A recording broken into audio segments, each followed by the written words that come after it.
All right. Hi, everyone. Welcome, Courtney. Glad to see you on. Just wanted to go over chapter 5 of 10x is better than 2x.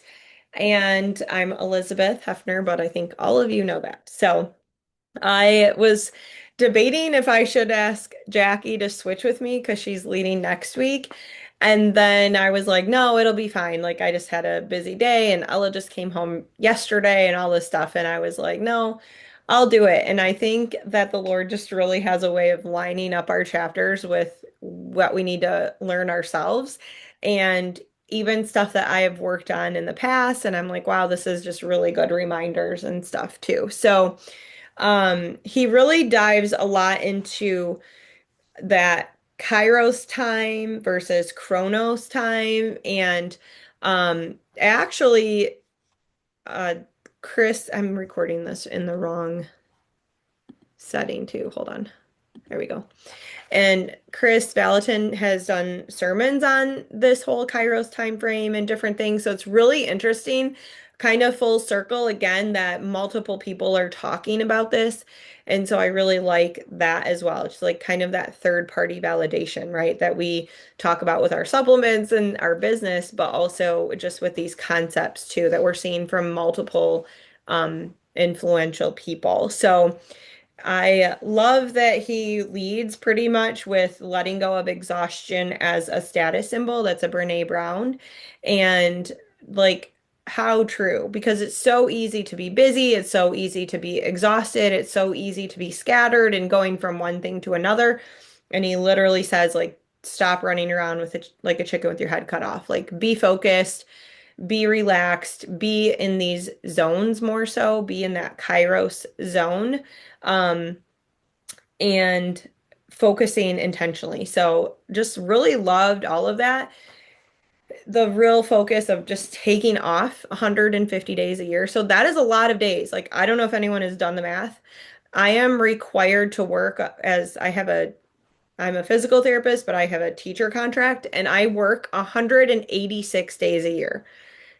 I work 186 and he is asking us to take off 150. That's nearly the same amount. That's not that much different. And so I'm like, okay, so I have to be off as much as I'm at work, right? I have to have as many off days as I do work days, pretty much. And so I thought that was cool. I love that he acknowledged that we like the same, like, yes, we all have 24 hours. Yes, we have the same amount of minutes, but it's just so different for everyone. And it's different in how we focus our time and how we get into that Kairos time. But it's also different, I think, just realistically with like what stage you're in with your kids, what is going on in your life, where you're at with things going on. And even despite things being busy and crazy or having a lot of demands on you, you can still accomplish being focused and being in a Kairos mindset and a Kairos time frame. So it was really interesting. He just points out that we used to just work in this like 9 to 5. We were in school 9 to 5. We were trained like, and it's really kind of meant for like a mind numbing type job, a 9 to 5, like in a factory where you're not really like creating and you're not outputting like you're not managing people. You're just doing the same thing over and over again. That works. You can do that for 8 hours a day. We can do that. How many of us just go do the dishes so that we can like let our brain relax, right? And so when you're talking about doing what we're doing, we're entrepreneurs, we're talking to people, we're doing things that are mentally more taxing and things, then we definitely need to have that pendulum switch to having more of a brain space too. So really working on getting getting into that creative space because that 9 to 5 isn't designed to be creative. Not we'd hardly ever think of some great idea when we're sitting at our computer.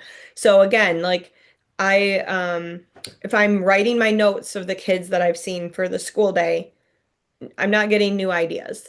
But if I'm out for a walk or I'm out driving and it's silent or something, I will have these ideas pop up for this specific kid. I want to do this specific exercise or activity, or I want to ask about this specific thing.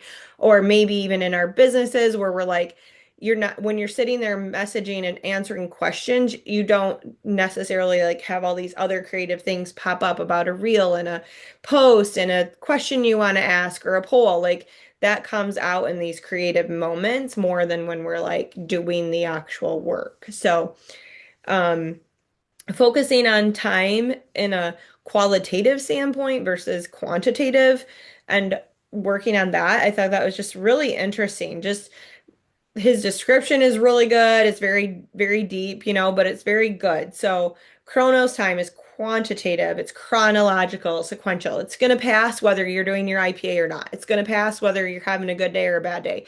It's going to pass if you sit on the couch all day or if you're out there doing something creative and doing something with your mind, body, life.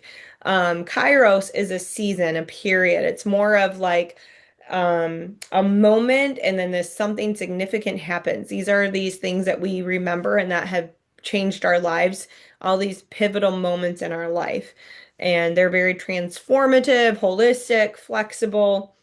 Um, and I just love that. Sorry, I'm trying to look at all my notes and not really forget anything either. Most people just don't have boundaries in their time. I think we've talked about this several times. Like, just life happens to you. You respond and you react and you react and you react. You react to every little thing. And my 16-year-old called me out on, I am not allowing that. Okay, sorry, getting a weird alert from Zoom. Um, t my son, my 16-year-old said, I said, listen, I don't have time to deal with things and when I'm getting ready. Like I leave enough time to get ready and get out the door. I don't I don't plan for extra time. And he's like, you live with five other people and you don't plan for any extra time for something to go wrong. And I'm like, no, you all need to act right and leave me alone and let me get ready and leave. Like this is not the time to have a discussion or to ask me for stuff or make you a sandwich or whatever, which they're all old enough. I don't do that anyway, but the point is no, I leave enough time to get ready and leave. So probably could I maybe do a little better in that department? Yes, yes, I could. However, I also feel like it's a boundary on my time. Like this is my time. I'm getting in the shower, I'm getting out, I'm doing these things, I'm leaving. Don't talk to me. That's my boundary on the time. But also there's other times that oh my gosh, like there's all this stuff happening. People are interrupting. I was preparing for book club. I had time set aside for it. And I'm getting all these ridiculous phone calls from my family asking for help with things that they should know. Like, so irritating. And um, I don't know. I don't know, you guys. Tell me when that ends from people in your family, but it is what it is. The whole point is having boundaries, having time set aside for things to go wrong, having time set aside to just think and relax and stare at the sky or stare at your ceiling and not be on your phone and not be thinking about the to-do list or whatever, but to truly get into more of a reflection and a vision. He talks about that too. So a lot of entrepreneurs just make that mistake of just work is always going to be favored over everything and everyone and every situation in their life. So when you operate in that, then that's when people do get burned out in this business and they're like, "Oh my gosh, like it's why would I want to do network marketing? It's so much work, it's so much time, it's so much this, it's so much that." And it's because they're making themselves too available or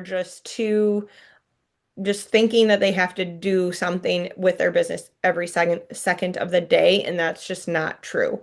Um, and I think in like big businesses too, like when you're a huge business owner, whatever, like if you're always available, then no one ever like learns to move on in their life, like on their own and to do things. But anyway, it leads to a lot of micromanaging. It leads to just focusing on every little thing and controlling everything. And then you really have no time to be creative and focus on your vision when you're just always available. And I also think like this is when your team is like, well, what about the ingredients in ProBio? Like you don't need to answer that. Obviously, if they're a brand new person and they're asking, yeah, if they're a business builder, if they're a team, if they're, wanting to do this business and you've like shown them all the resources and help center and all the things in our team pages, like if they're asking you what about this ingredient in ProBio 5, that's not your responsibility to answer. They have to be able to be independent in that. And also, it doesn't look good when you are micromanaging like that, when you are so available for all of those things, then other people might be like, well, I don't want to do that kind of business. Like, I don't want to have to answer questions at 10:30 at night. I don't want to have to answer what is this ingredient all about because I know these products work. I don't want, it doesn't look good. It's not duplicatable. So when we are in that being available all the time and all of that, it's just um making ourselves into exhaustion. It affects our excitement. It degrades our ambition for our work. And I think if we all admitted it to ourselves, we probably have all been there in this business at one point and another with just how we've become too available almost. He talks just a lot about where performers and athletes, like they have performance days, they have practice and rehearsal days and rejuvenation days. And they are very specific with that. They're very he goes through this whole example of it of a couple performers and athletes and stuff. So I think that's really great to reflect back on. And he just talks about when we are approaching when we're approaching time qualitatively and non-linear, then we're transforming ourselves and our perspectives and our vision, and so that our things can grow. We can grow in our relationships. We can grow in our work. That's where we can grow. So the 3 days, um, free days, focus days, and buffer days. So free days are those rejuvenations. Focus days are performance days, like working. And then buffer days are these organization and prep days. Free days, so scheduling those first. So maybe you don't have the luxury of having like a free day of having zero interruptions, like you're the primary caregiver for your children, or you have a job outside of the home, or whatever that is. But what you can do is schedule free hours or free half hours or something in your week, and you can still do that. Or maybe it's like one day is more of a down day in the week, something like that. But this has to be non-negotiable, and this is also biblical. So God says we need to have a Sabbath to honor and rest in Him and to be with Him like more intently. And so that's also super biblical. The more successful you become, the more recovery is essential. I remember it was years ago. I don't know if I had four kids yet or if I had just had the three. And I was talking to my neighbor. I'm like, the more I like just have all these things going on, like the more I feel like I just need to like rest. And I couldn't understand why I needed that time.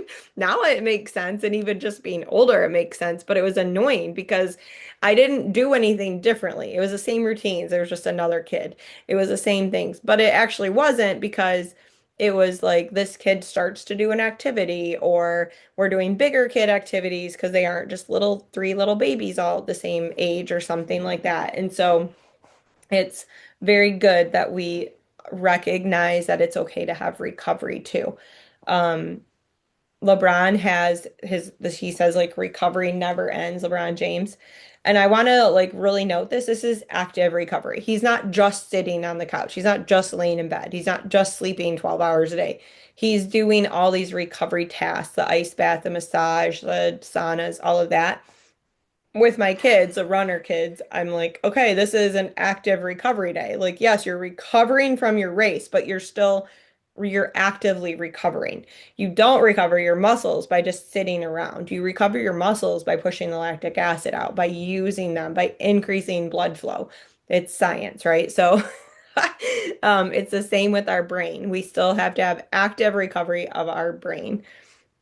Um, Also, I love this point. If you never fully unplug, then you never are fully in the zone. So if you're always distracted and thinking about all the things and thinking about the work and whatever, like are you really, really focused on your job or your IPA or your kids? If you're scattered and you're like just all over the place all of the time. And just adopting that recovery is actually expansion. I think that's expansion is a great word and thing to remember. The ultimate form of healing and therapy is is healthy and close relationships. And so, when we're busy, it's hard to focus on relationships because you're being busy. Um, and being busy is just two times at best. He wrote, it's two times. It's a 2x. I wrote at best. Being busy is 2x at best. Not ideal. And then, the free days part two, he talks about the higher the stakes means that you need more space. So this is where you're going to obtain that sound judgment and thinking through bigger and more complex challenges and opportunities. And it just requires more brain. It requires more brain power and thinking and more letting things meld and all of that. I mentioned this a minute ago, but only 16% get a creative insight at work. It's really coming at other times. And I think we've all definitely experienced that. Working on a task, when your mind is just really focused on that, is so important that we can hone in. And so you're working on the busy days. Being busy is at the surface, but we need to be relaxed and open to these kairos moments in our life, and that's when you're going to get that change. So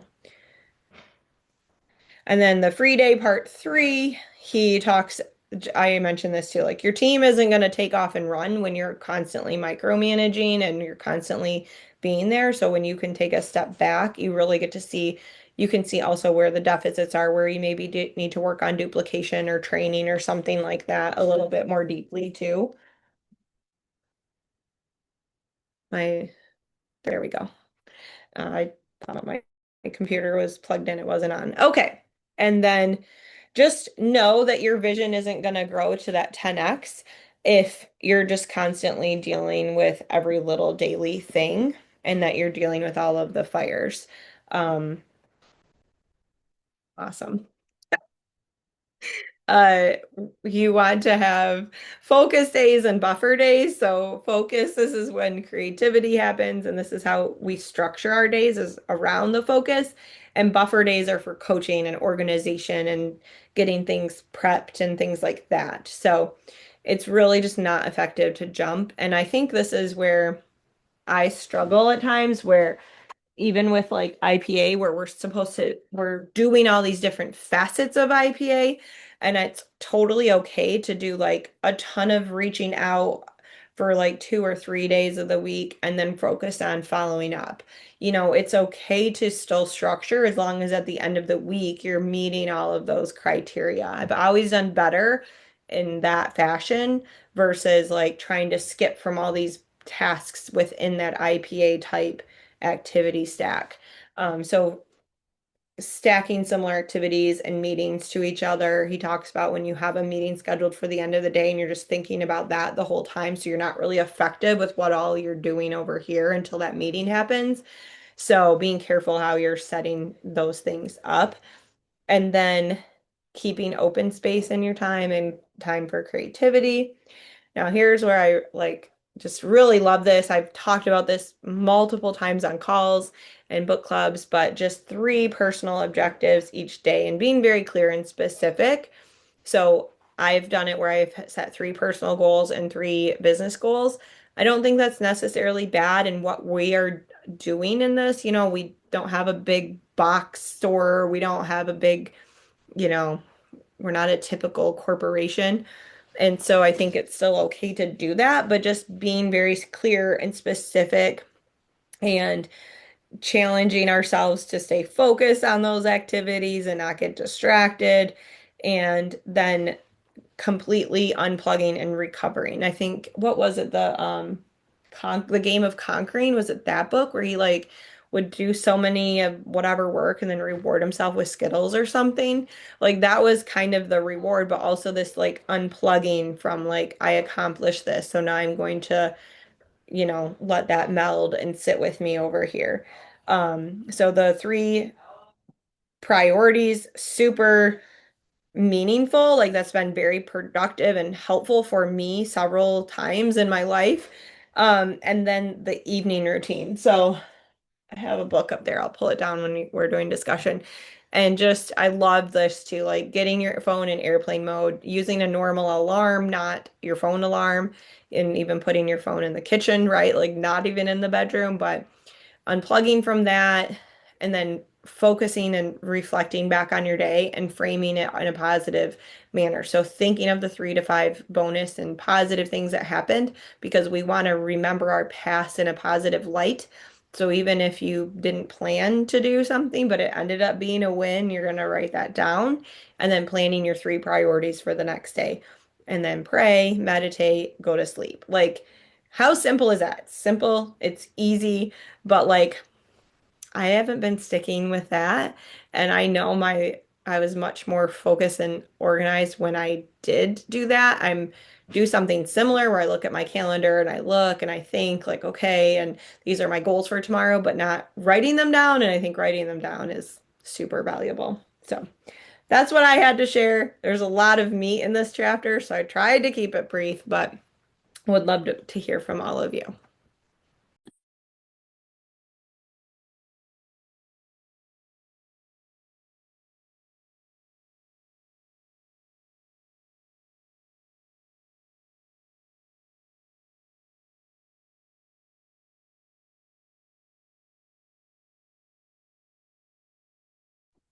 All right, since it's so quiet, I'll just go ahead and share. I lost my book. I don't know where it's at, but I enjoyed listening to you tell me the chapters, Elizabeth. Um, so I just wanted to talk a little bit about the priorities parts.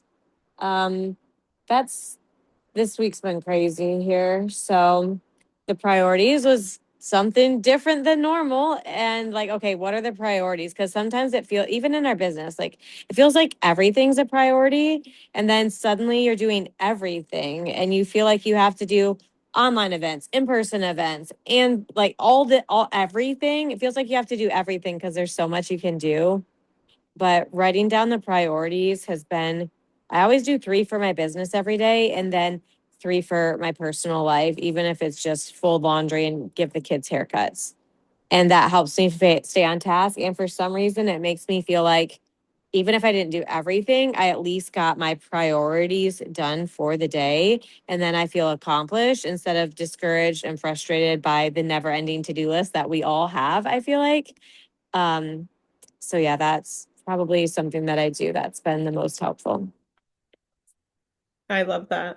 Ella was writing a to-do list today because we were talking. And she's like, "Oh, I have to do this." I said, "Honey, let's like, why don't you write this down?" So she grabs a piece of paper and she was also like kind of starting to make lunch. And she goes, "I almost wrote down, right, make peanut butter and jelly sandwich." I'm like, "Well, you should. Then you could cross it off because you did it." And she goes, "Yeah, then I'll feel productive." I'm like, "Absolutely." I mean, I have totally done that. Done things, written them down, cross it off after the to-do list just because then that sense of accomplishment. I've talked about this before too.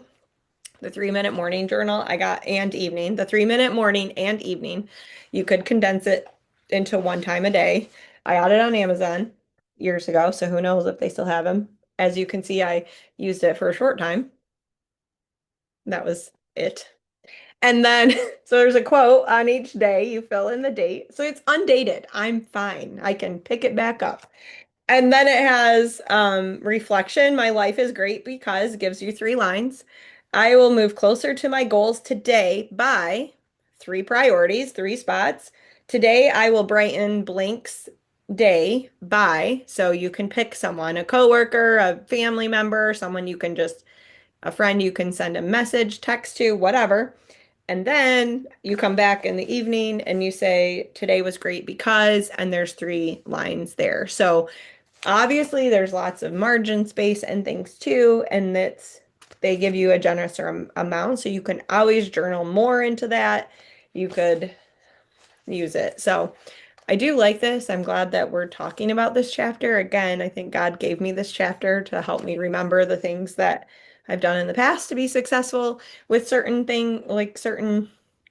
systems and stuff. And so now I know I can get back into it, and that's life too. We can reset. Tomorrow's a new day. Tonight's a new evening of being able to reflect and write this down. And like the resting, I'm not good at resting. It makes me nervous to rest, to even just sit there in the quiet. So I don't know. I know other You just people need do. another kid and like 15 more years of I'm living, done. and then you won't mind staring at the I'm wall in literally silence. done with these kids. We're moving in like 2 days again, and my kids are out of my room. I know I've said that before, but anyways, with the active resting and the Sabbath that you mentioned, because that was like, I'm like, Sabbath, what is that? Do we still do that? Is that even a thing? Like, I don't even know what that is.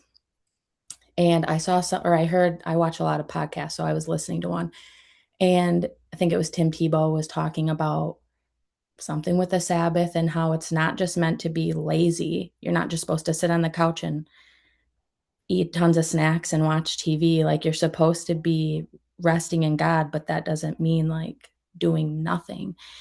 So you're still, I mean, you can apply that to more than one thing, like sports. But if you were being literal with like your brain resetting, um, I think it is put like that on purpose. Like you're supposed to rest. Um, and you had that little thing, and I was laughing and I pulled mine out too because I have this and it has one page filled out, but it's also not dated. So I'm like, oh, I guess I'll start that. But it's a prayer map and it has questions similar to what you had. I love that. Elizabeth, I like what you said about like us remembering what we've done in the past to be successful. I think sometimes I have to like pep talk myself that like, no, I've done hard things. I figured out really hard seasons and I know I haven't like lost ability. So I just have to regain focus. I know I can do this. But just like we would talk to someone on our team, I think we need to sometimes talk to ourselves that way. And then the off days. I love thinking about the days I'm working to not work. And I think that's something different about Plexus that we can't forget. And it's just like a subset of vision casting for yourself. But, regular jobs, you're in essence working for your off days, and especially in healthcare, you know how that feels. And I don't ever want to do that again. So reminding yourself that we're like inverted. I never want to do that again. But we're inverted. We're working because we get so many days off. So it's okay that we have to work sometimes. Oh yeah, for sure. I just think it's easy to work all of the time on Plexus though too, where you're just like, and then you're anxious because you're not sending a message like, oh my gosh, I should just send another message or whatever. And then or you get so overwhelmed. Is that just me? And then I'm like, I don't even know what to say, which is also ridiculous. Like you're saying, like I do know what to say. I do know how to talk to people. I do know how to help people in their business and be successful in these products and things like that. I will say this, the other caveat is when you have like he's not talking about not helping your new product users and your new people. You have to be on top of that. If you're having an off day, you better have talked to them and made sure they're good before you don't answer your phone or something, your messaging there. But I think being just in general unavailable at times is really powerful. And like I love to scroll. I'm not gonna lie. I love puppy reels and baby reels and Jesus reels, like different posts, like I recipes, like I love it. I save all kinds of stuff. I do actually go back and use them. But like I'm like, why, Elizabeth? Why? Just stop. Stop. And so I am really reflecting on that too. And when we want to unplug, scrolling your phone is not it. That's not how you unplug. It's truly like staring out at the sunset or the grass or the wall. Like I'm telling you, like it's okay to, and I think we should schedule time in our day to stare at the wall. I love the grouping of activities. Like, it's like when my kids were little and they were in the tub, then I cleaned the bathroom because they're in the tub and I can't just like walk away. And it was to the stage of I wasn't bathing a baby. They could sit there and play, so I'd clean the bathroom. My bathrooms were so clean. Now I'm like, oh, you guys are supposed to be cleaning this. This is disgusting. Get in there. Um, So stat habit stacking different tasks that we're doing through our day when we're cleaning or organizing, all that stuff. It can all be stacked together. So, So anytime we do like a Ruby retreat or a team retreat or something, the number one question that's like always on the little sheets is how to manage time and run a business. And the most important thing that anybody told me, and this came into play when like we had momentum, was to schedule family hours when you're in momentum, but any other time in your business, schedule business hours. And that was really helpful because when you're in momentum and there's joins coming in like crazy and you have a new worker and they're bringing in joins, like you have to be on it, but you have to guard your family time. But then during normal times when it's not maybe as active or you don't have new workers or maybe no workers at all. And so it's just you don't have momentum, then scheduling like, all right, from 1 to 3, these are my work hours. And then not thinking about it or stressing about it the rest of the day. That was and still is like really helpful. and I like would when my kids were little, I I would do that. Okay, from I did I did different times, a couple times a day, and I did it after they went to bed because my husband was gone a lot in the evenings, like with different activities and church stuff and whatever. And my kids were in bed by like 7. So I would be like, okay, 7 to 8:30, I would do my IPA and talk to people, and it was so fun. Like I loved it. And then, but during the day, I would have them sit at the table with me and they would play Play-Doh or some sort of like water painting, like nothing messy, nothing. I don't think Play-Doh is messy because I'm like, keep it at the table. That was the rule. But they could be with me and doing something, and that was the expectation. And I could still get an hour of work done or something with them there and stuff. And so there's lots of ways. Like now it's like everybody wants to be driven somewhere. I'm in a car with a student driver, so I have to actually pay attention or whatever. Like it's just really busy and crazy, but we're getting there.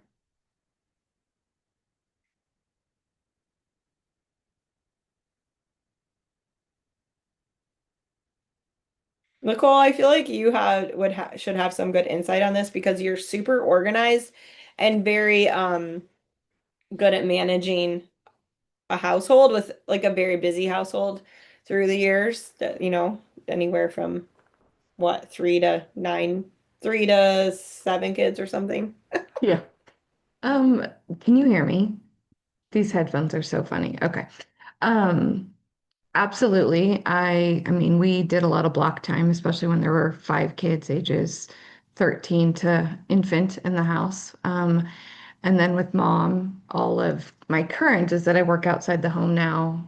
Um, but I also full-time take care of mom. So her appointments, all that sort of stuff. And so I've always done like a Sunday setup. So like a deep dive into the digital calendar and the paper calendar, what has to get done this week that requires me to leave the house for. Um, and then I backstep it from that. Okay, when am I going to be home for several hours a day? That's going to be a plexus day, a day I'm not leaving to go to work at church. I don't have to run around for mom stuff. And so I just kind of really schedule my week with my daily planner, which sits right here on the kitchen table. Um, and then in those appointments, like today, we were at a counseling session for about an hour. So I knew I was in a waiting room, couldn't leave, but in a waiting room for an hour. And that was messaging hour. So I didn't necessarily write that down. I just know that when I sit in waiting rooms, that's what I'm doing. If I don't have to actively participate in what's happening in the appointment, that's what I'm doing. So, and I did that with the kids' practices. Like we would sit, if I wasn't walking the field, I would be sitting in the car sending messages. So yeah, it's working it into the things you have to do. But you're right, student driver time, there was no looking at phones when your 16-year-old's driving. Um, you're always like watching the road. But yeah, I mean, there's just spaces to fit it in. And I think even with littles, even because Jade, I know they are not napping all at the same time. They're not even all eating at the same time if it's anything like mine. It just was when when you could, you did the thing. Fallon, you're probably really amazing at that with a farm because, like you said, it's about the two priorities yesterday and getting them done. So that's sort of mine though, is that Sunday reset, like a really deep dive. What do I expect the week to look like? And then scheduling backwards from there where I can fit stuff in.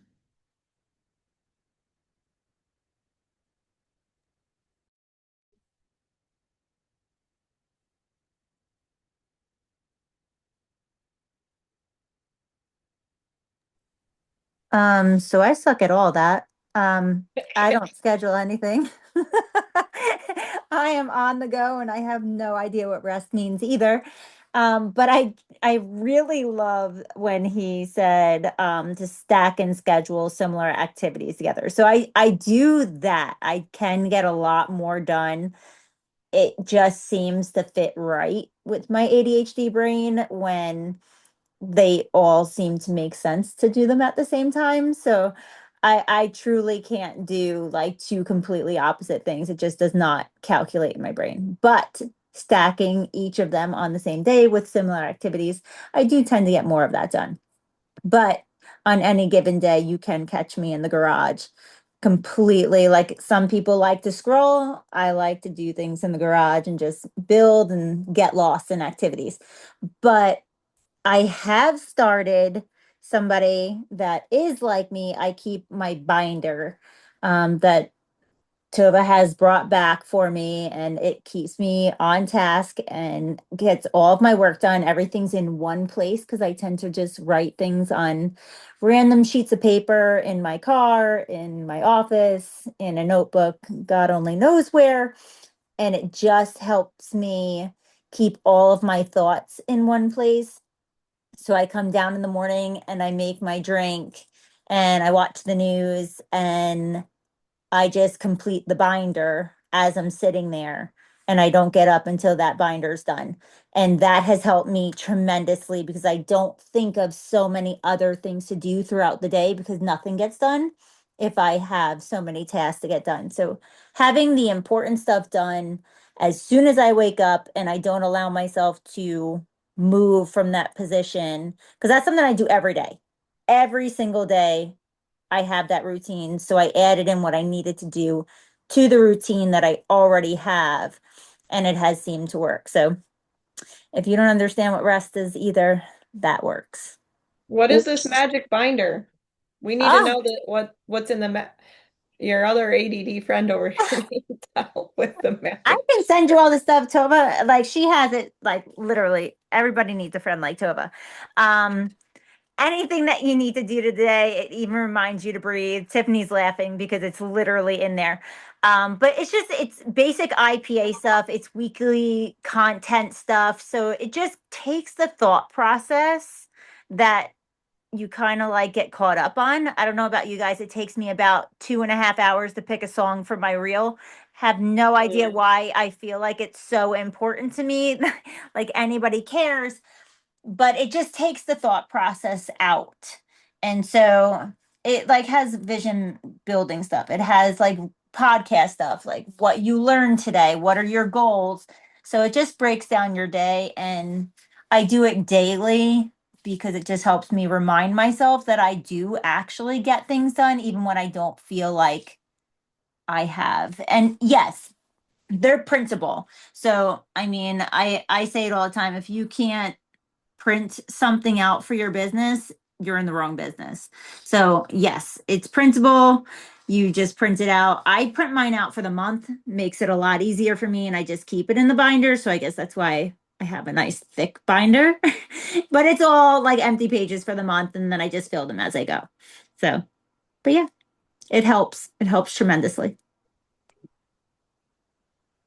I've thought about doing that too, the old school IPA sheets. I'm just printing them and then having a three-ring binder. And then all the yours probably is prettier because then I'll start using the backside for notes and brainstorming and affirmations and gratitude. Like I just end up using the whole piece of paper for a bunch of my brain.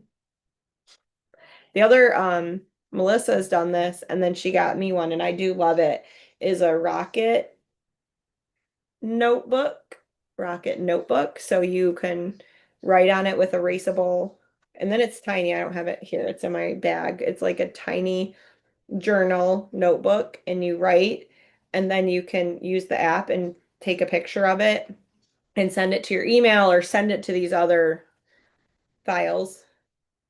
I haven't used it to its full capability, but then you can erase it and use the pages over and over again, which is super awesome. So instead of carrying around like a big thick planner, you can carry a thin little thing and then use it over. I should let Melissa probably talk more about it. She can do it more eloquently, but it is super cool. My husband used one a long time ago.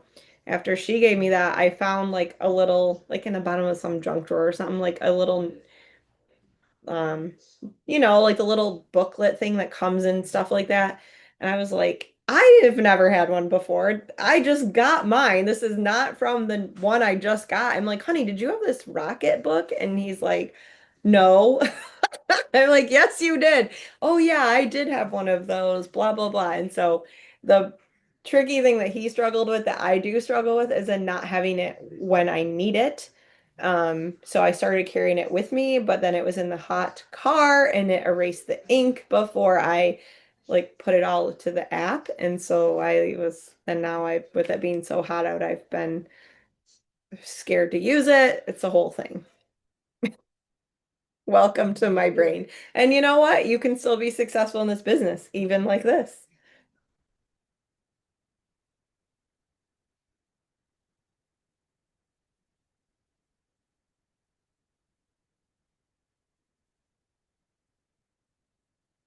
All right. Anybody got anything else? I will say this too. Sabrina, maybe you can identify with this because you've been doing this a while too. Like when we started, there just wasn't, there's like all these content people, like there's the Christy McDade and the Andrea Derrick, and then Tina Marie's making stuff. And so there's all this stuff out there. And then it's like, now I get disorganized and like, where did I find that? Because I used to save everything in Word docs, and then we got boards, and I really do like boards. So I force myself to use boards when I'm like, I'm gonna want this YouTube video again, or I'm gonna want this whatever again. I'll like create a board and save it there. So that's been very life changing for me. But like we have, and then Plexus, they started having all this resource. So then it's almost like too much. So I have thought about that too, to the same vein, Tova, that you're saying, like I have been successful, so let's lean on my own success and remember that and then move back into action here. And so I think just remembering you don't have to do every event, everything, every blah blah blah to be successful. Just going back to the basics of having meaningful conversations and keeping your storefront open by posting on social media.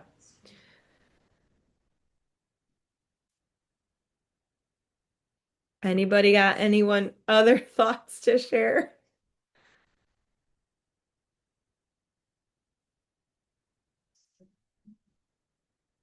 All right, I'm gonna end the recording. Thanks for getting on.